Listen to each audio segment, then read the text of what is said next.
Panginoon ng mga hukbo, Diyos na walang hanggan at hindi nagbabago, lumalapit ako sa iyong harapan sa sandaling ito na kinikilala na ang iyong mga mata ay hindi kailanman lumayo sa akin. Kahit na ang sakit ay nagpaisip sa akin na ako ay nag-iisa sa lambak ng mga luha. Alam ko na habang ang karamdaman ay sumusulong sa aking katawan, habang ang pagdadalamhati ay sumusubok na sakali ng aking kaluluwa, habang ang pagdurusa ay tila walang katapusan, ang iyong mga mata ay nanatiling nakatitig sa akin. Pinagmamasdan ang bawat luhang dumaloy sa aking mukha. Pinibilang ang bawat buntong hininga na lumabas sa aking sugatang dibdib. Ikaw ang Diyos na nakakakita ng higit pa sa panlabas na anyo, na nakakakita hindi lamang sa mga sintomas na nagpapakita sa ibabaw, kundi pati na rin sa malalim na ugat ng lahat ng sakit na nagpapahirap sa akin. Ngayon ay lumalapit ako upang humiling ng ganap na kalayaan, buong pagpapagaling at kabuuang pagpapanumbalik. Hindi ko lamang nais ang panandali ang ginhawa, hindi ako naghahanap lamang ng katapusan ng mga sintomas, kundi isinisigaw ko ang ganap na pagkasira ng ugat na nagpapalakas sa pagdurusang ito sa aking buhay. Amang nasa langit, ang iyong mga tainga ay nakikinig sa daing ng iyong mga anak. Hindi ka isang Diyos na malayo, na walang pakialam sa iyak ng mga naghahanap sa iyo ng may katapatan. Kapag binubuksan ko ang aking bibig upang tumawag, kapag itinataas ko ang aking mga kamay upang hanapin ka, kapag ibinubuhos ko ang aking kaluluwa sa harap ng iyong trono, alam ko na ang bawat salita ay nakakarating sa iyo. Walang hadlang na makakapigil sa aking pagsusumamo na maabot ang iyong mga tainga. Kahit ang kapal ng aking kasalanan, o ang kahinaan ng aking pananampalataya, o ang tindi ng aking sakit ay hindi makakalikha ng paghihiwalay sa pagitan ng aking daing at iyong awa. Ngayon ay itinataas ko ang aking tinig at hinihiling na bunutin mo sa ugat ang bawat karamdaman na umuubos sa aking lakas, bawat kalungkutan na nagnanakaw ng aking kagalakan, bawat sakit na naglilimita sa aking buhay. Nawa ang iyong mga tainga ay kumiling sa aking daing. Nawa ang iyong habag ay ibuhos sa aking pangangailangan. Nawa ang iyong kapangyarihang nahahayag ay magdala ng solusyon na kailangan ko. Inaamin ko sa iyong harapan, O Diyos, na maaari akong umiyak sa gabi, na ang mga luha ay maaaring bumasa sa aking unan, na ang sakit ay maaaring mukhang walang katapusan sa madilim na oras ng madaling araw. Ngunit alam ko, dahil tinitiyak sa akin ng iyong salita, na ang kagalakan ay dumarating sa umaga. Hindi mahalaga kung gaano kahaba ang gabi ng pagdurusa. Hindi mahalaga kung gaano kalalim ang kadiliman ng pagsubok. Hindi mahalaga kung gaano katindi ang sakit na tumatagos sa aking kaluluwa. Ang bukang liwayway ay paparating na. Ang kagalakan na nagmumula sa iyo ay hindi nakadepende sa mga sitwasyon.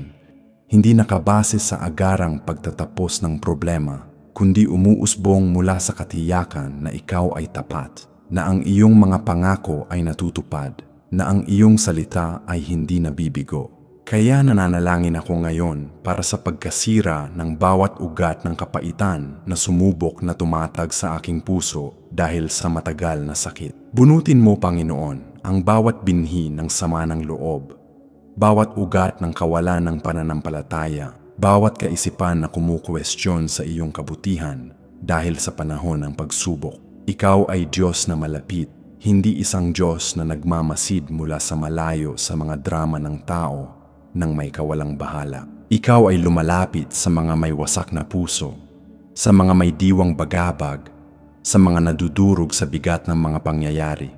Kapag ang sakit ay nagpaparamdam sa akin na ako ay malayo sa iyo, ang katotohanan ay ikaw ay mas malapit kaysa dati. Kapag ang pagdurusa ay nagpaisip sa akin na ako ay inabandona, ang realidad ay ang iyong presensya ay bumabalot sa akin ng may higit na tindi. Hindi ka katulad ng mga kaibigan na lumalayo sa oras ng krisis. Hindi ka katulad ng mga kapamilya na hindi makayanan ang makita ang sakit at lumalayo. Ikaw ay lumalapit mismo kapag ang lahat ay umaalis. Ikaw ay pumapasok sa pugon kasama ko. Ikaw ay bumababa sa lambak ng anino ng kamatayan sa aking tabi. Ikaw ay nananatili kapag ang lahat ay umalis na. Kaya sumisigaw ako ngayon. Ihayag mo ang iyong presensya sa makapangyarihang paraan, na maramdaman ko ang iyong pagiging malapit sa hindi mapag-aalinlanganang paraan, na ang iyong hipo ng pagpapagaling ay umabot hindi lamang sa aking katawan, kundi bunutin din sa ugat ang bawat espiritual na sakit na nagpapahirap sa akin. Panginoon, hindi ka nagbago kailanman. Ang mga panahon ay nagbabago, ang mga sitwasyon ay nag-iiba, ang mga tao ay nagpapalit. Ngunit ikaw ay nananatiling pareho kahapon, ngayon at magpakailan. Ang katapatan na ipinakita mo sa mga patriarka ay pareho ng ipinapakita mo sa akin. Ang kapangyarihan na gumawa ng mga himala sa panahon ng mga apostol ay ang parehong kapangyarihan na magagamit ngayon upang bunutin ng ugat ng aking sakit. Ang awa na tumanggap sa mga makasalanan sa mga panahong biblikal ay ang parehong awa na umaabot sa akin sa sandaling ito. Hindi ko kailangang matakot na binago mo ang iyong paraan ng pagkilos. Hindi ko kailangang mag-alinlangan na ang iyong bisig ay umikli.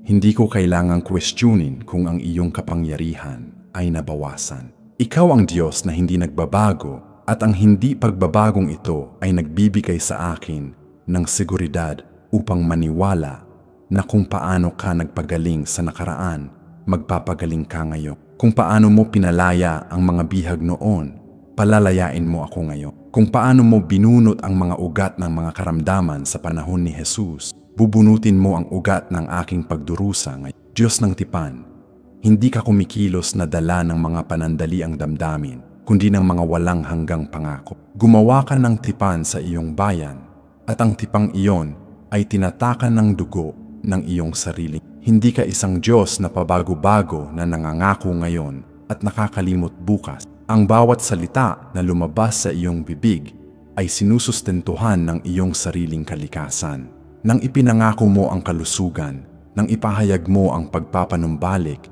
nang ianunsyo mo ang tagumpay, ang mga salitang iyon ay hindi lamang mga posibilidad, kundi mga utos mula sa iyong trono. Kaya pumupwesto ako sa ilalim ng tipang ito na ginawa mo sa akin. Hindi ako lumalapit bilang isang estranghero na humihingi ng pabor, kundi bilang anak na tagapagmana na inaangkin ang mga pangako ng Ama.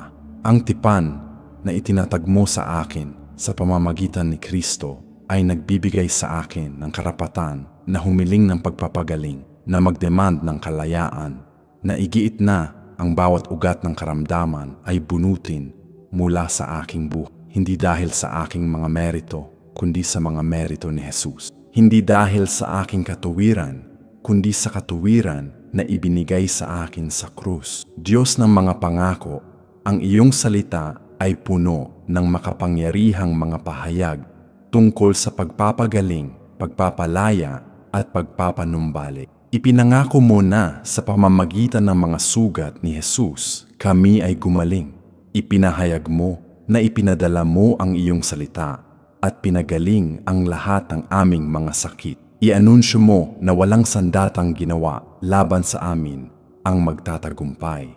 Ang mga ito ay hindi mga salitang walang laman, hindi mga pahayag na patula na walang praktikal na aplikasyon, hindi mga pangakong nakadepende sa pagkakataon. Ang mga ito ay mga commitment ng isang Diyos na hindi maaaring magsinungaling, mga garantiya ng isang Ama na nagmamalasakit sa buhay ng kanyang mga anak, mga utos ng isang hari na mayroong lahat ng kapangyarihan sa langit at sa lupa. Kaya kumakapit ako sa mga pangakong ito sa sandaling ito. Hindi ako umaasa sa mga opinyon ng tao. Hindi ako nakabase sa mga estadistikang medikal. Hindi ako yumuyuko sa mga nakapanlulumong diagnosis. Tumitindig ako sa iyong mga pangako na mas mapagkakatiwalaan kaysa sa anumang ibang salita na binibigkas sa mundong ito. At batay sa mga pangakong ito, ipinapahayag ko na ang ugat ng aking sakit ay bubunutin, na ang pinagmumulan ng aking pagdurusa ay wawasakin, na ang pinanggalingan ng aking karamdaman ay lilipulin. Ikaw ay hindi tao para magsinungaling. Ang katotohanan ito ang sumusuporta sa akin kapag ang lahat sa paligid ko ay tila sumasalungat sa iyong salita. Kapag ang mga sintomas ay sumisigaw na walang solusyon, kapag ang mga pagsusuri ay nagpapakita ng nakapanlulumong kalagayan, kapag ang mga pangyayari ay tila nagsasabi na ang pangako ay hindi matutupad, kumakapit ako sa katiyakang ito. Hindi ka maaaring magsinungaling. Wala sa iyong kalikasan ang mangako at hindi tumupad. Hindi bahagi ng iyong katangian ang magbigay ng maling pag-asa. Kapag nagpapahayag ka ng pagpapagaling, ang pagpapagaling na iyon ay garantisado. Kapag nangangako ka ng kalayaan, ang kalayaan na iyon ay naidekreto na.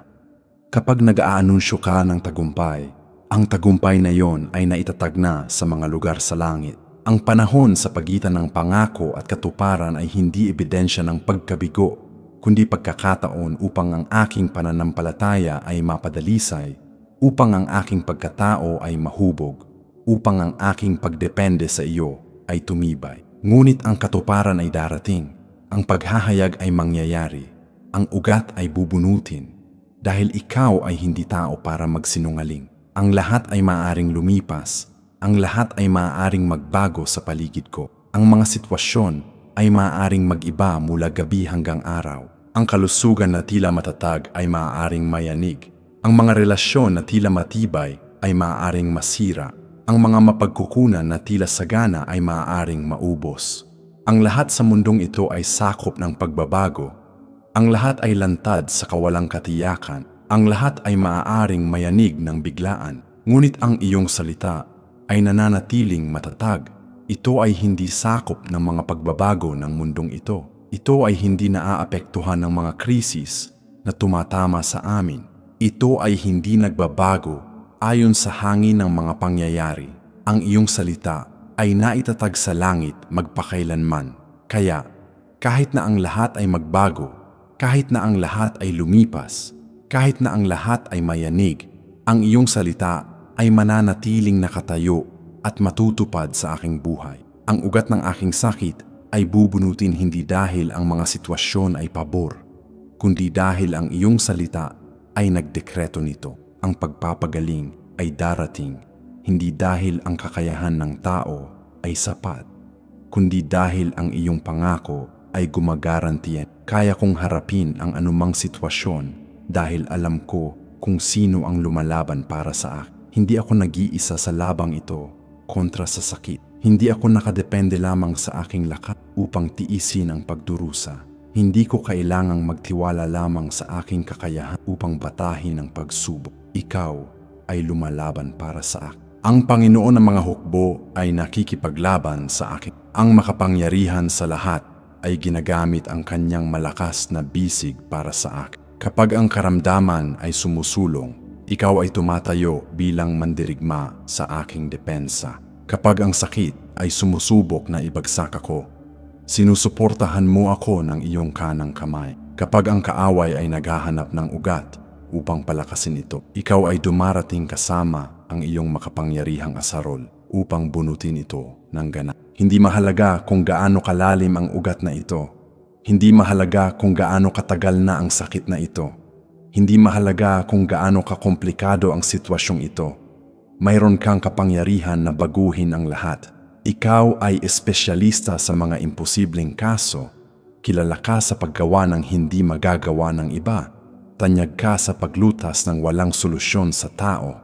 Ang iyong mga plano ay hindi mabibigo ng anuman o nino man. Walang sakit ang makakapigil sa iyong layunin para sa aking buhay. Walang sakit ang makakahadlang sa katuparan ng iyong proyekto para sa aking kinabukasan. Walang masamang sitwasyon ang makakapaglilihis ng takbo ng iyong plano para sa aking kasaysayan. Ipinlano mo na ang aking paggaling bago pa man magpakita ang karamdaman. Ipinag-utos mo na ang aking kalayaan bago pa man maitatag ang sakit. Itinakda mo na ang ganap na pagkasira ng bawat ugat ng kasamaan bago pa man ito subukang lumalim sa aking buhay. Walang anumang pinaplano ang kaaway na makakapagbago ng iyong itinakda. Walang estratehiya ng kadiliman ang makakabigo sa iyong idinekreto sa iyong trono. Kaya nagpapahinga ako, hindi sa kawalan ng problema, kundi sa katiyakan na ang iyong mga plano ay magtatagumpay. Ang ugat ay bubunutin hindi dahil ako ay malakas, kundi dahil ang iyong plano ay nagtakda nito. Ang pagpapagaling ay darating hindi dahil karapat-dapat ako, kundi dahil ang iyong layunin ay nagtatag nito. Ang aking pag-asa ay hindi nakalagak sa mga solusyon ng tao. Hindi ito nakabatay sa mga medikal na paggamot. Bagaman, iginagalang ko ang mga ito at ginagamit ng may pasasalamat. Hindi ito nakatayo sa mga mahiwagang formula o mga ritual ng relihiyon na walang laman. Ang aking pag-asa ay nakatatag sa mga kamay ng dakilang ako nga. Ang Diyos na naghayag sa sarili kay Moises sa nagliliyab na palumpong ay nananatiling pareho ngayon. Ang ako nga na nangangahulugang walang hanggang pag-iral, walang limitasyong kapangyarihan, ganap na kasapatan, ay siyang sumusuporta sa aking pag-asa sa sandaling ito. Kapag inilalagay ko ang aking inaasahan sa iyong mga kamay, alam ko na ito ay ligtas. Ang iyong mga kamay ay lumikha ng sanlibutan, humubog sa sangkatauhan, naghati sa dagat na pula, nagpabagsak sa mga pader ng Jericho, bumuhay sa mga patay. Ang parehong mga kamay na ito ay nag-aalaga sa akin ngayon. Kumikilos ang mga ito para sa akin kahit na hindi ko nakikita ang paggalaw. Binubunot ng mga ito ang malalalim na ugat ng sakit kahit na nararamdaman ko pa ang mga sintomas. Nagtitiwala ako sa iyong mga kamay dahil hindi kailanman nabigo ang mga ito. Hindi kailanman binitawan ang hinawakan. Hindi kailanman inabandona ang sinimulan. Ang aking mga mata ay makakakita ng imposible na mangyari. Ito ay hindi isang malabong pag-asa, hindi isang optimistikong pagnanais na walang basehan, hindi isang ilusyon ng isang taong ayaw harapin ang realidad. Ito ay isang propetikong pahayag batay sa kung sino ka. Ang aking mga mata na ngayon ay nakakakita ng sakit, ay masasaksihan ang ganap na pagpapagaling. Ang aking mga mata na ngayon ay nagmamasid sa karamdaman, ay magpapatotoo sa kabuuang pagpapanumbalik. Ang aking mga mata na sa sandaling ito ay nakikita ang malalim na ugat ng paghihirap, ay magmamasid sa ugat na ito na binubunot at winawasak magpakailanman.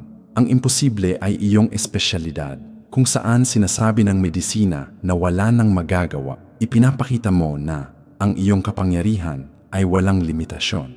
Kung saan idinedeklara ng siyensya na ang kaso ay hindi na maibabalik, ipinapakita mo na walang imposible sa iyo. Kung saan sumusuko ang mga tao at sinasabing walang solusyon, pumapasok ka sa eksena at ginagawa ang hindi inaasahan ng sinuman. Ang aking mga mata ay makakakita hindi dahil ako ay karapat-dapat, kundi dahil ikaw ay Diyos ng imposible. Masasaksihan nila hindi dahil ang aking pananampalataya ay perpekto, kundi dahil ang iyong kapangyarihan ay walang limitasyon.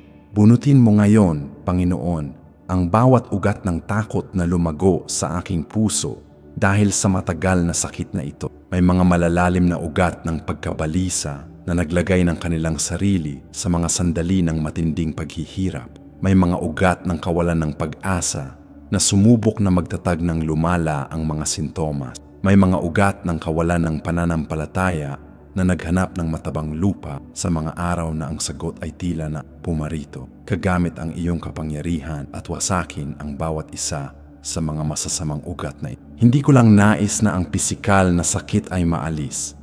Nais ko na ang lahat ng emosyonal at espiritual na kahihinat na ng sakit na ito ay maalis din. Bunutin mo ang ugat ng trauma na idinulot ng karamdamang ito.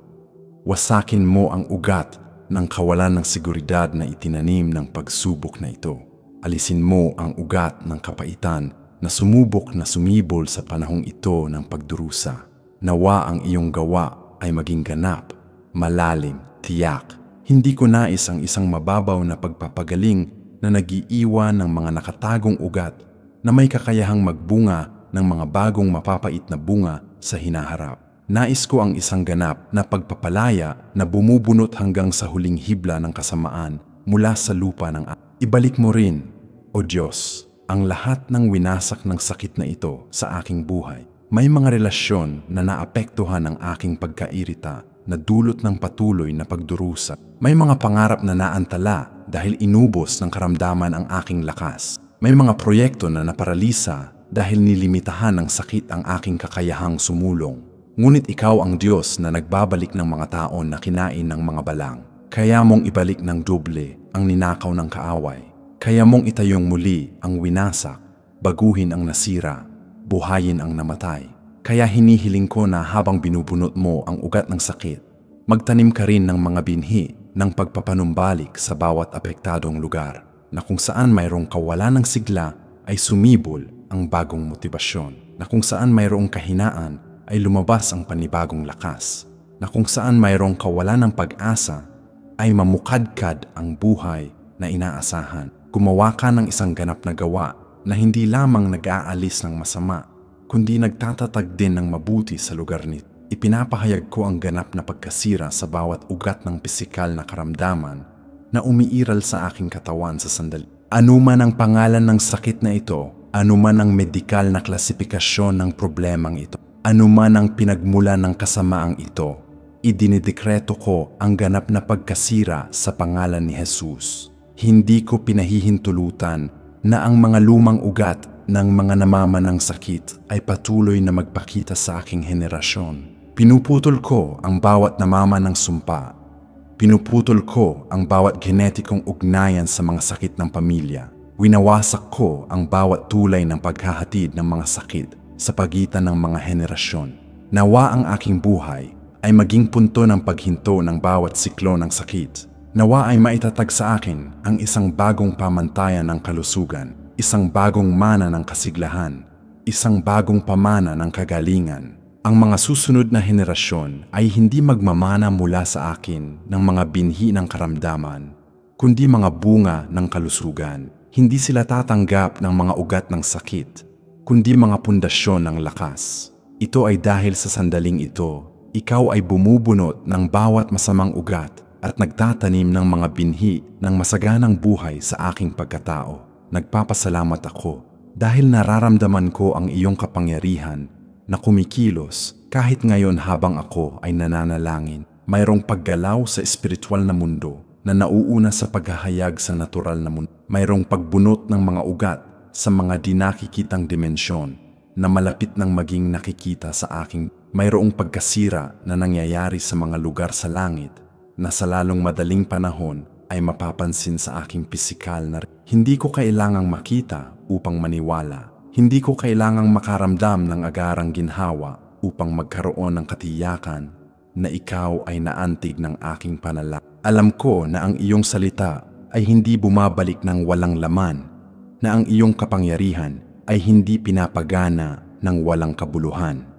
na ang iyong awa ay hindi nabibigo. Kaya nagsisimula na akong magpasalamat sa iyo para sa pagpapagaling na paparating, para sa kalayaan na lumalapit, para sa ganap na pagkasira ng bawat ugat ng kasamaan na naidekreto nasa langit. Ang aking pasasalamat ay hindi nakadepende sa pagkakita sa sagot. Ito ay nakatatag sa pagkakilala sa iyong katangian. Ikaw ay mabuti, ikaw ay tapat, ikaw ay makapangyarihan. Ito ay sapat na upang ang aking puso ay umapaw sa pasasalamat. Nawa ang panalangin ito ay maging tulad ng asarol na espiritual na tumatagos ng malalim sa lupa ng aking buhay, na umaabot sa mga suson na hindi ko alam na umiiral, nag-aalis ng mga ugat na nakatago sa ilalim ng maraming masasakit na karanasan. Nawa ang iyong banal na espiritu ay gumawa ng isang malalim na espiritual na operasyon, nag-aalis hindi lamang ng nakikita, kundi lalo na ang nakatago. Minsan ang sakit na nararamdaman ko ay sintomas lamang ng mas malalalim na ugat. Minsan ang problema na nagpapahirap sa akin ay pagpapakita lamang ng mga espiritual na sanhi na kailangang gamutin. Kilala mo ang lahat ng mga susun na ito. Nakikita mo ang lahat ng mga kalalimang ito. Tinutukoy mo ang lahat ng mga ugat na ito. Kaya ibinibigay ko ang aking sarili ng buo sa iyo upang gawin mo ang isang ganap na gawa. Hindi ko nais na diktahan kung paano dapat ang iyong pagkilos. Hindi ko nais limitahan ang iyong paraan ng pagpapagaling. Hindi ko nais pigilan ang iyong paraan ng pagpapalaya. Hinihiling ko lamang na bunutin mo ang bawat ugat ng kasamaan at itatag sa aking pagkatao ang malalalim na ugat ng pananampalataya, ng pag-asa, ng pag-ibig, ng kalusugan, ng masaganang buhay. Nawa ako ay maging tulad ng puno na nakatanim sa tabi ng mga agos ng tubig, na ang mga ugat ay nakatatag hindi sa sakit, kundi sa iyo, ang pinagmumulan ng lahat ng tunay na buhay. Mga minamahal, kung ang panalangin ito ay umantig sa inyong puso at naniniwala kayo sa kapangyarihan ng Diyos na bunutin ang mga ugat ng sakit, inaanyayahan ko kayong lumahok sa kadenang ito ng pananampalataya. Pindutin ang like button upang ang mensaheng ito ay makarating sa mas maraming buhay at ibahagi ito sa mga nangangailangan ng pag-asa. Manatili sa amin dito at maging handa sa pagtanggap ng ating mga lingguhang panalangin. Hinihiling ko rin na iwan ang inyong pangalan at kahilingan sa mga komento dahil nais naming manalangin ng partikular para sa inyo. At kung kumilos na ang Diyos sa inyong buhay, iwan ang inyong patotoo upang mapatibay ang pananampalataya ng iba. Maniwala na ang pinakamaganda ay darating pa. Tanggapin ang inyong pagpapagaling at maghanda upang masaksihan ang himala sa pangalan ni Jesus. Amen.